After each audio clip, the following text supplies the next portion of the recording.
إن هذا العلم دين فانظروا عمن تأخذون دينكم. Kenapa kita tidak boleh mempelajari kitab Syekh Sahih Fauzan? Jujur kadang saya suka dengan fatwa beliau dari YouTube Sahih Fikih. Antum suka itu nggak masalah, nggak ada yang melarang. Saya nggak ngelarang antum mempelajarinya, tapi kalau itu dijadikan kurikulum itu berbahaya. Apa sebab? Kita sudah buat kajian di Ribatnya, silakan dicek. Kitab tauhidnya Syekh Shalih Fauzan itu menyebut orang yang tawasul. Tawasul itu tidak masuk bab akidah dalam ajaran Ahlussunnah, masuk ke bab fikih. Adab berdoa, tata cara kaifiat berdoa.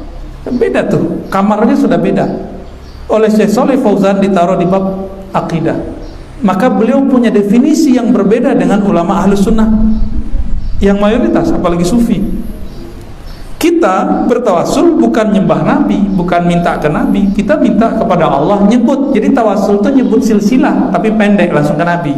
Alhamdulillah, wassalatu wassalamu ala Rasulillah wa ala alihi wa ashabihi wa man tabi'ahum bi ihsanin ila yaumil wa ba'd. Ikhwatal iman rahimani wa rahimakumullah. Setelah kita mendengarkan pemaparan Ar-Razi Hashim berkaitan dengan dua perkara yang dia sebutkan. Yang pertama adalah dia menyebutkan bahwasanya kitab Syekh Shalih Al-Fauzan hafizallahu taala anhu wa ra'a, di mana kita ketahui bersama bahwasanya Syekh Al-Fauzan adalah merupakan ulamanya Ahli Sunnah wal Jamaah dan merupakan rujukan kaum muslimin dan para penuntut ilmu di seluruh dunia. Dan beliau adalah salah seorang ulama yang paling tertua dan senior di antara ulama-ulama yang lainnya. Dan beliau senantiasa memberikan kuliah-kuliah umum, kajian-kajian khusus di berbagai tempat di Masjidil Haram, begitu pula di Makkah Al-Mukarramah dan tempat-tempat yang lainnya, dan merupakan di antara ulama yang paling disegani di Saudi Arabia. Namun Ar-Razi Hashim kemudian mengatakan kitab Syekh Shalih Al-Fauzan hafizallahu taala anhu wa ra'a berkaitan dengan pembahasan beliau tentang at-tawassul, maka beliau kemudian mengkritiknya.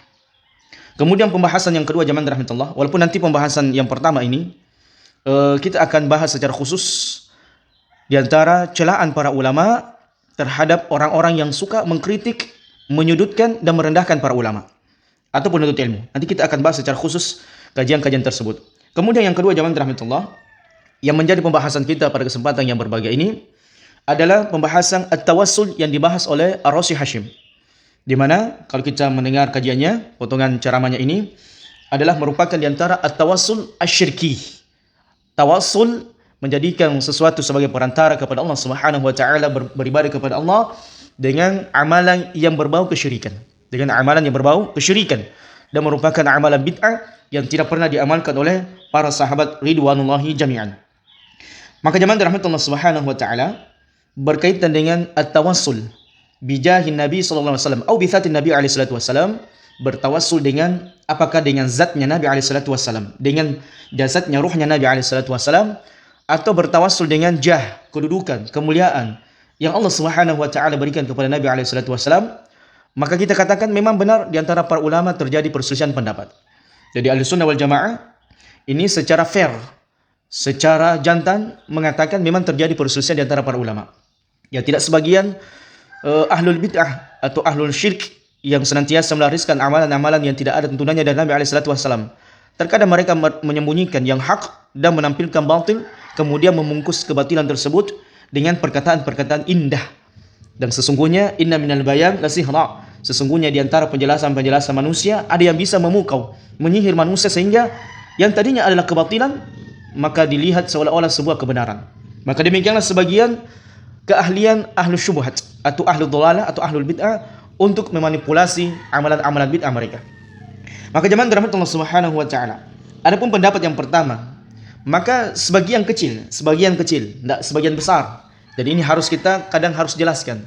Kadang sebagian manusia mengatakan terjadi perselisihan di antara para ulama. Ada ulama yang mengatakan namun tidak menyebutkan berapa persen penyebutan para ulama berkaitan dengan pendapat tersebut. Maka kita katakan sebagian kecil di antara para ulama ada yang membolehkan tawassul bijahin Nabi sallallahu alaihi wasallam secara khusus, namun dengan bita'liq, namun dengan catatan. Jadi tidak mutlak. Jadi harus ada syaratnya, memenuhi syaratnya sehingga mereka bisa bertawassul bijahin Nabi sallallahu alaihi wasallam atau bi dzatin Nabi alaihi salatu wasallam. Sebagaimana ini merupakan di antara pendapat Al-Izzu Ibnu Abdissalam. Namun tidak banyak. Beberapa ulama, segelintir ulama yang menyebutkan hal tersebut. Kemudian jamaah rahmatullah, pendapat yang kedua, sebagian kecil juga para ulama yang mengatakan boleh tawassul secara mutlak dengan bidzatin Nabi sallallahu alaihi wasallam atau bijahi Nabi alaihi salatu wasallam. Jadi boleh bertawassul dengan zatnya Nabi alaihi salatu wasallam atau bijahi Nabi sallallahu alaihi wasallam. Sebagaimana ini adalah merupakan sebagian kecil pendapat di antara para ulama, di antaranya adalah Asy-Syaukani. Namun jamaah rahmatullah subhanahu wa ta'ala, pendapat yang pertama boleh bertawassul dengan catatan, dengan syarat. Kemudian pendapat yang kedua boleh bertawassul secara umum. Apakah bertawassul kepada Nabi SAW atau bertawassul kepada orang-orang soleh, maka boleh secara umum. Maka pendapat yang pertama kedua ini sangat lemah dan batil, dan sudah dibantah para ulama. Jumhur ulama yang terdahulu maupun sekarang, di antaranya Syekh bin Baz, Syekh Al-Syekh, kemudian Syekh Al-Utsaimin, Syekh Muhammad Ibn Abdul Wahhab, Syekhul Islam Ibn Taimiyah, Ibn Qayyim Al-Jauziyah, kemudian di antaranya lagi Syekh Shalih Al-Fauzan, dan ulama-ulama yang lainnya yang terdahulu maupun yang sekarang, mereka semua sepakat berdasarkan hadis-hadis yang kuat, hadis-hadis yang rajih, bahwasanya bertawassul dengan dengan kedudukan, keagungan, kemuliaan Nabi SAW, atau at-tawassul bi dzati Nabi SAW adalah merupakan perkara bid'ah dan perkara amalan yang bisa menjerumuskan seseorang kepada kesyirikan kepada Allah Subhanahu wa taala.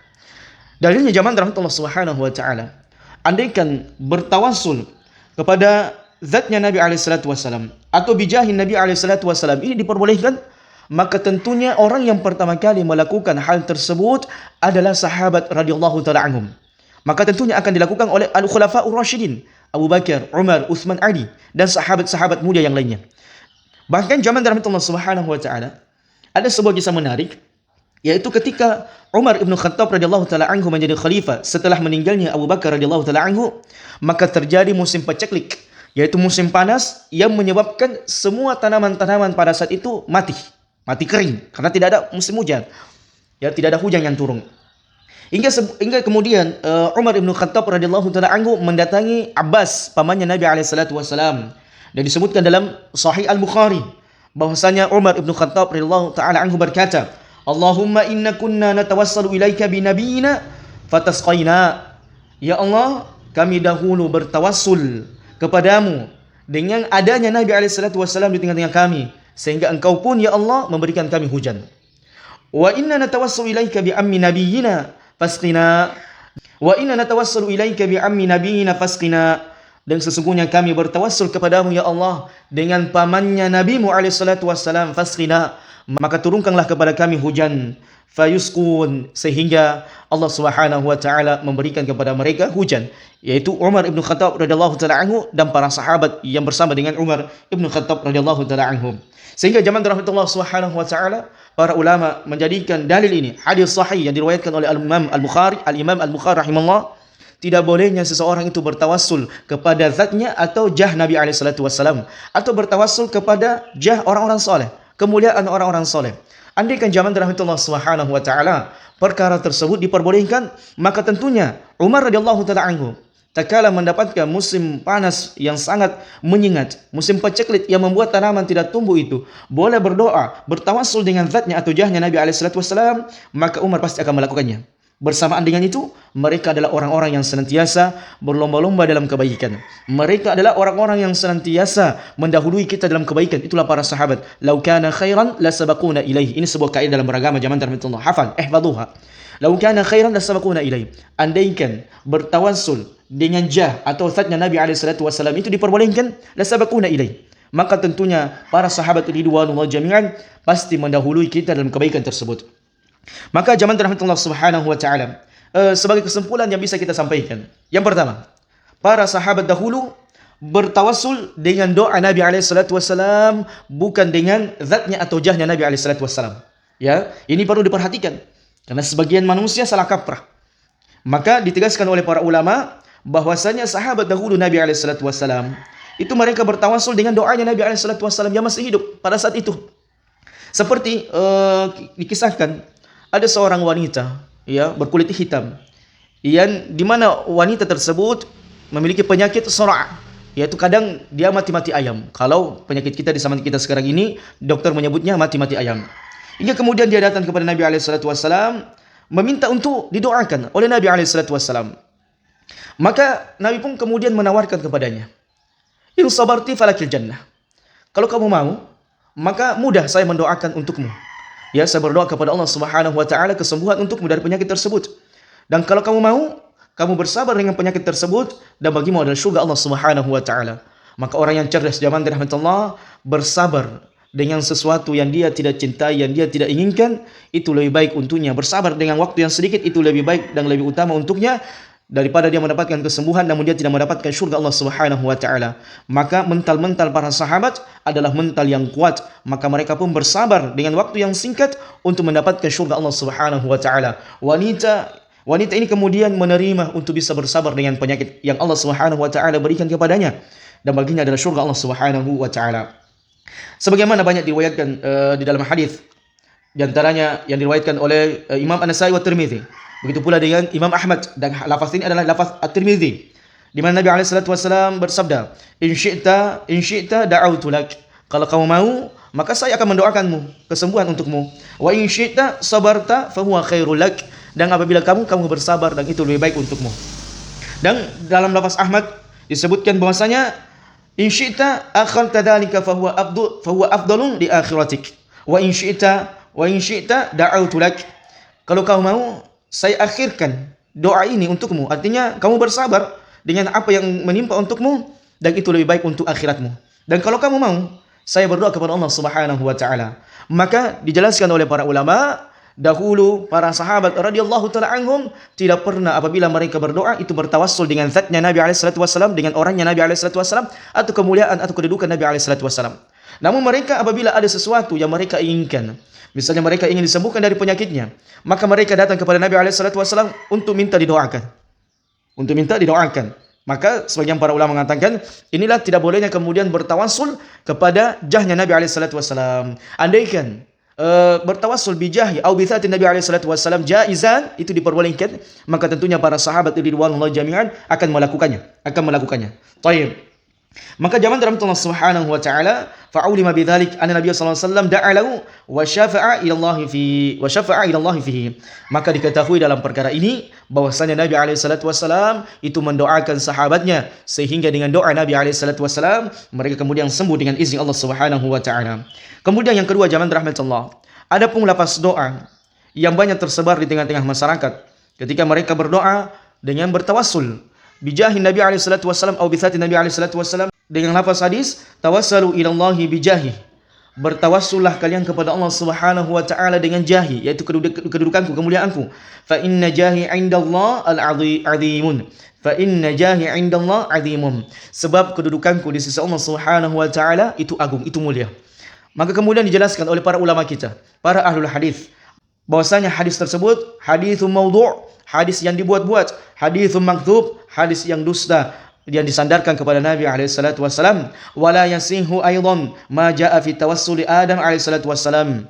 Dan juga hadis yang berkaitan dengan tawassul dengan Adam alaihi salatu wasallam, bijahi Adam alaihi salatu wasallam, maka itu adalah merupakan hadis maudhu' dan hadis makdzub yang disandarkan kepada Nabi alaihi salatu wasallam.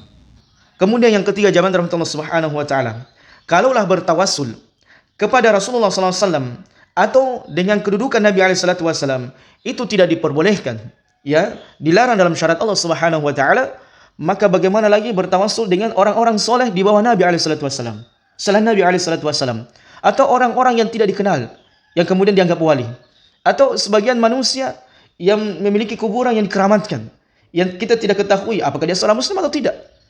Yang kita nukilkan hanya katanya. Ini orang soleh katanya. Ini orang soleh katanya. Ini orang soleh katanya. Mana cara beragama yang benar seperti ini zaman Allah Subhanahu wa taala? Ketika seseorang hanya mengatakan katanya.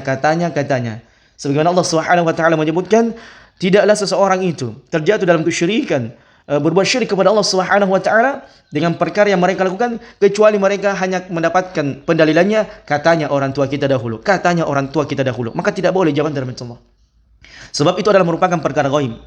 Tidak ada yang mengetahui perkara gaib kecuali Allah Subhanahu wa taala. Maka tinggalkan zaman rahmatullah Subhanahu wa taala kebiasaan kita bertawassul kepada Nabi SAW, zatnya Nabi atau kedudukannya Nabi SAW, atau selain dari Nabi SAW, maka tidak diperbolehkan. Ya, lebih lagi tidak diperbolehkan dalam syariat Allah Subhanahu wa taala. Kemudian yang terakhir zaman rahmatullah Subhanahu wa taala. Tawassul yang disyariatkan itu cuma dua. Sebagaimana yang disempurnakan dan dijelaskan oleh para ulama berdasarkan dengan hadis-hadis yang sahih dari Nabi SAW. Yang pertama, zaman rahmatullah, at-tawassul ila Allah bi asma'il al-husna wa sifatihi al-ula.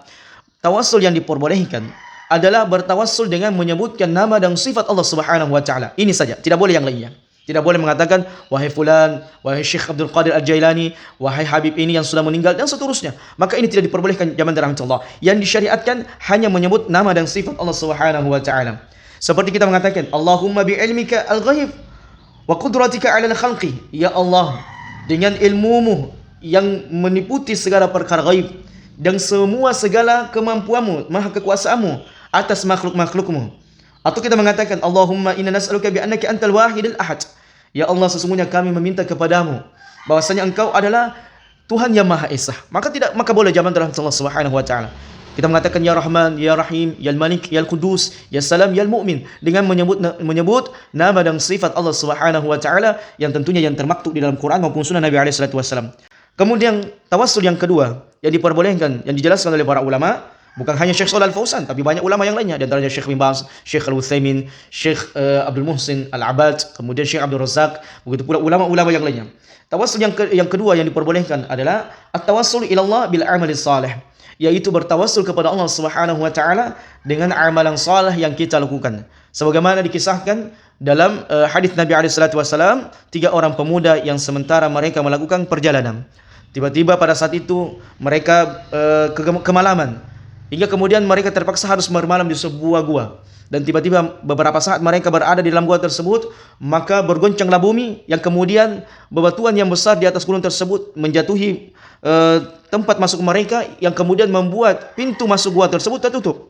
Hingga kemudian mereka sepakat berdoa kepada Allah Subhanahu wa taala dengan amalan saleh yang mereka lakukan. Di antaranya ada yang berbakti kepada kedua orang tuanya, di antaranya ada yang meninggalkan zina yang sudah hampir berzina. Kemudian yang ketiga adalah orang yang memiliki pembantu, di mana pembantu ini tidak mengambil upahnya kemudian meninggalkan majikannya. Yang kemudian majikannya ini mengembangkan uang yang ada, yang haknya pembantunya, kemudian menjadi banyak, dan kemudian dia serahkan ikhlas karena kepada Allah Subhanahu wa taala. Semua amalan yang mereka lakukan ikhlas kepada Allah Subhanahu wa taala, maka dengan izin Allah Subhanahu wa taala kemudian bebatuan tersebut terbuka dan mereka kemudian berhasil selamat dari musibah mereka terkurung di dalam gua tersebut. Maka demikianlah zaman rahmatullah Subhanahu wa taala penjelasan para ulama ahli sunnah wal jamaah. Yang sebagian manusia mengaku inilah tawassul yang diajarkan oleh ahli sunnah wal jamaah, ulama-ulama ahli sunnah wal jamaah. Ulama ahli sunnah wal jamaah siapa zaman rahmatullah? Ulama sufi yang dianggap ahli sunnah wal jamaah, ulama tasawuf, ulama filsafat yang dianggap ahli sunnah wal jamaah, yang dianggap oleh si dai ini. Ini loh penjelasan ulama ahli sunnah wal jamaah, tawassul dengan bijahi Nabi alaihi salatu wasallam. Padahal semua para ulama ahli sunnah wal jamaah yang terdahulu maupun sekarang, orang-orang para ulama yang mengikuti sunnah Nabi alaihi salatu wasallam, yang berada di atas sunnah Nabi alaihi salatu wasallam, mereka menjelaskan demikian. Tawassul dengan jah Nabi alaihi salatu wasallam atau bi dzatin Nabi alaihi salatu wasallam adalah merupakan tawassul bid'ah dan merupakan sebab di antara amalan kesyirikan kepada Allah Subhanahu wa taala. Sebab banyak di antara manusia yang bertawassul dengan bijahi Nabi alaihi salatu wasallam atau dengan orang-orang soleh atau para wali, mereka kemudian ketergantungannya mereka, hati mereka dengan zat tersebut, dengan perkara tersebut, sehingga mereka mengabaikan berdoa kepada Allah Subhanahu wa taala dan hanya mementingkan bertawassul dengan orang-orang, menggantungkan hati mereka, menggantungkan harapan mereka, menggantungkan segala apa yang mereka inginkan kepada hal-hal yang mereka bertawassul kepadanya. Dan tentunya ini tidak boleh zaman rahmatullah. Ketergantungan dengan makhluk adalah merupakan di antara perkara kesyirikan kepada Allah Subhanahu wa taala. Hadza wallahu a'lam bissawab.